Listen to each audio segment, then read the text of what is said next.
El monopolio del ratón en su estado actual puede ser muy criticado por distintos motivos. La mayoría serían bastante válidos, ya sea por ejemplo el dejar de preocuparse por historias y priorizar intentar agradarle a todo el mundo, el intentar hacer una especie de evangelización política con inclusión forzada, arruinar Star Wars, arruinar las últimas películas de Marvel y la lista sigue y sigue. Aunque todo eso no quita la amplia historia que se carga, siendo una compañía muy influyente en la industria del entretenimiento animado desde sus inicios que, bueno, 100 años no son fáciles de alcanzar. Sus películas clásicas siguen siendo aclamadas tanto por el público como por la crítica especializada. No por nada Disney sigue relanzándolas en formato live action, siendo las princesas uno de sus puntos de venta más fuertes de su tiempo.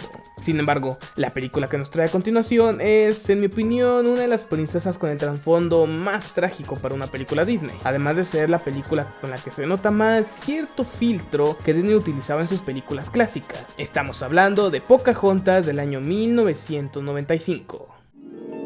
Niños, en vez de ir a la fábrica de cajas, vamos a ir a... la fábrica de cajas. ¡Maldita televisión!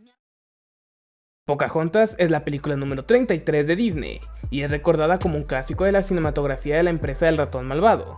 A pesar de que la historia real es mucho menos glamurosa, lo que la diferencia de la mayoría de las películas que Disney había producido hasta esos momentos es que las anteriores películas se basaban en mitos que claramente eran fantásticos y que nunca habían pasado. Esta película a comparación se basa parcialmente en la vida de Matoaka, una nativa americana, hija del jefe de la tribu Powhatan, cuya vida está rodeada de cosas reales y falsas. Trata un tema que es algo controversial en la actualidad. Hablamos de la colonización de América, donde, ya saben, hubo muertes, enfermedades, desplazamientos y destrucción cultural y ecológica por doquier, que ha traído repercusiones hasta la actualidad. Lo que creo que ha dejado esta película actualmente en medio de una posible controversia si es que Disney se atreviera a lanzar un live action. La película de Disney comienza en Inglaterra, donde somos partícipes de la embarcación de un barco de colonos ingleses en busca de oro en un recién descubierto nuevo mundo. Se nos presenta al villano, Robert Rocklife, que fue con la esperanza de llenarse los bolsillos de las mismas riquezas que los españoles encontraron en el continente americano. Y al príncipe encantador. Es broma, aunque sí tiene cierto parecido. Es un aventurero por naturaleza, interesado en encontrar nuevas aventuras. Estamos hablando de John Smith, que, sin saberlo, se embarcará en una trama amorosa prohibida y llena de dificultades. Tras presentarnos a estos personajes, pasamos al futuro estado de Virginia, donde se encuentra una tribu pacífica, aunque según la película acababan de llegar de una guerra, por lo que no parece que eran muy pacíficos. Una tribu muy espiritual y unida a la tierra, los Powhatan, tribu natal de Pocahontas, una chica enérgica y traviesa, pero a la vez curiosa y determinada. Su padre es el jefe de la tribu, que planeó casarla con el Kokum, el guerrero más fuerte de toda la tribu, algo en lo que ella se encuentra en desacuerdo, ya que lo que ella más desea es la libertad. Y tras una canción que habla sobre su deseo de explorar, se dirige con la abuela Sauce, uno de los mejores personajes, la cual le inspira a seguir su corazón. Mientras tanto, a lo lejos logra observar un barco, en el cual bajan los colonos, incluido el John Smith, momento en el que nuestro protagonista aprovecha para curiosear un rato. Y tras stalkear a John Smith durante todo su recorrido, este se da cuenta de que lo estaban siguiendo, descubriendo a Pocahontas y enamorándose a primera vista de ella. Al principio tardan en entenderse, pero gracias a la magia de la Rosa de Guadalupe, aprende todo un idioma nuevo en tan solo segundos. Por otro lado, el gobernador, con idea de lograr poder y riqueza, comienza a ordenar a los demás que empiecen a talar árboles y a cavar pozos. Los colonos son atacados por los nativos, quienes responden con sus armas superiores, lo que comienza a crear tensiones entre las dos facciones, los colonos y los nativos. Mientras tanto, los dos protagonistas comienzan a conocerse mejor y sus diferencias culturales. John le enseña los modales básicos a Pocahontas, y Pocahontas le enseña a John Smith la importancia de comprender la naturaleza, la cual parece agradarle. Pasan los días, y la tensión entre los nativos por la presencia de los colonos aumenta, y los ingleses comienzan a cansarse de estar todo el día cavando. El gobernador, en su locura, comienza a creer que la tribu es la que oculta el oro, ideando excusas para atacarlo. Durante la segunda visita de John, la amiga de Pocahontas descubre que se estaban viendo a escondidas. Estos dos hablan sobre el oro, confirmando que realmente no existe en esas tierras nada parecido, lo que significa que todo su viaje realmente fue por nada. Otra de las noches, John se escabulle con la intención de ver a su amada. Sin embargo, uno de sus compañeros lo ve, por lo que decide seguirlo, mientras la amiga de Pocahontas también ve a esta irse a escondidas. y decide, en vez de guardar el secreto, decírselo al prometido de Pocahontas, el Cocoon.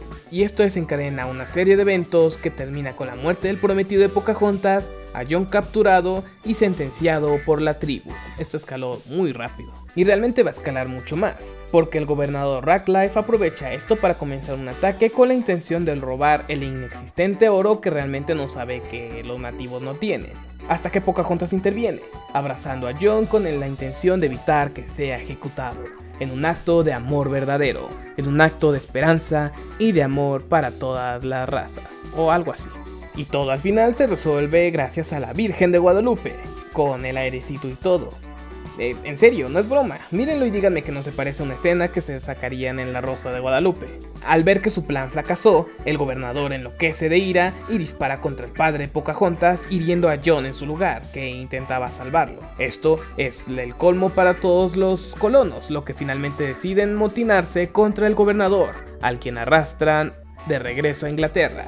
Tras John verse herido, se ve obligado a regresar a Inglaterra para poder recuperarse, no sin antes despedirse de su amada con un último beso de amor, y Pocahontas decide en su lugar quedarse con su gente, con su tribu, finalizando así la película. Muy bien, eso es todo. Y tengo que quitarme algo de encima antes de continuar. La verdadera culpable, o la verdadera villana, y la que realmente arruinó todo, fue la amiga de Pocahontas. Presten atención, ella realmente parece la amiga tonta, la amiga que simplemente está acompañando a la protagonista, pero realmente ella fue la culpable de que ocurriera todo al final. De no ser porque ella le avisó al marido de Pocahontas, es decir, al Cocoon, nada del final hubiera pasado. Pocahontas confió en ella, y ella lo primero que hace es decírselo a alguien. Y peor, decírselo al marido de Pocahontas. Todo es culpa de esa amiga tonta de Pocahontas, ya que de no ser por ella, Cocoon realmente no habría muerto, no habrían capturado a John, y el gobernador no habría tenido la excusa perfecta para acabar con los nativos, y por consiguiente John nunca habría recibido un disparo con posibilidad de acabar con su vida, ya sea por la pérdida de sangre o por una infección durante el camino de regreso a Inglaterra, ya que por lo que vimos al principio no es que sea un camino corto o sencillo, y en esa época la medicina no es que estaba muy avanzada, que digamos. En fin, por eso nadie quiere a los soplones. Esto es tan solo una aclaración, pero siento que es una aclaración muy importante. La historia de la verdadera Pocahontas está rodeada de muchos mitos, pero en lo que muchas fuentes están de acuerdo es que era muy niña cuando conoció a un John Smith mucho más mayor y mucho más barbón, yéndose a Inglaterra con otra persona que realmente no fue John Smith, obligándola a ser evangelizada, y nunca más regresó con los Powhatan, muriendo tristemente a los 21 años por razones desconocidas. Honestamente, no me importa que se modifiquen cosas de la historia original, mientras el resultado final se traduzca en una buena película. Por ejemplo, la cinta de Hércules, que para nada respeta el mito griego, y aún así logra entregar una película con una historia entretenida de gran calidad, por lo que mi crítica no es para la representación histórica, es más bien a la película en sí y la forma en la que adaptó a sus personajes.